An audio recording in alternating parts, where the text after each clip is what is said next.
இளையராஜா இல்லாம அப்படிங்கிறது வந்துட்டு ரொம்ப கஷ்டமான ஒரு விஷயம். இது வந்து அது வந்து இதுவரைக்கும் நான் அப்படி யோசிச்சதே கிடையாது. கிடையாது.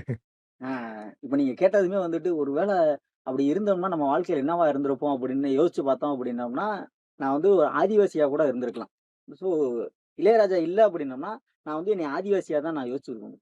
ஏன்னா, அவனுக்கு மட்டும் தான் வந்துட்டு ஆதிவாசிக்கு மட்டும் தான் வந்துட்டு எந்தவித பாகுபாடும் இல்லாம ஒரு வாழ்க்கைய வாழ்ந்துட்டு இருந்தான்.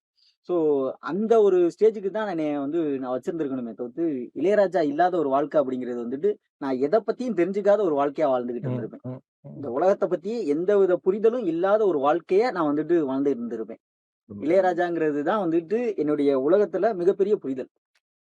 அது வந்து அவர் வந்து எப்படி அப்படின்னம்னா, இந்த சிருஷ்டில வந்துட்டு அவர் ஒரு ஐகான். அத சுத்தியே நான் வந்துட்டு சுழண்டுகிட்டு இருக்கறனால வந்துட்டு, எனக்கு அந்த உலகம் வந்துட்டு இளையராஜா தான். அத தாண்டி வந்துட்டு நான் வேற எதையுமே தெரிஞ்சுக்கவும் இல்ல, தெரிஞ்சுக்கவும் விரும்பல. ஸோ வந்து இளையராஜா இல்லாத ஒரு நாள் வந்து என்ட்ட இல்ல.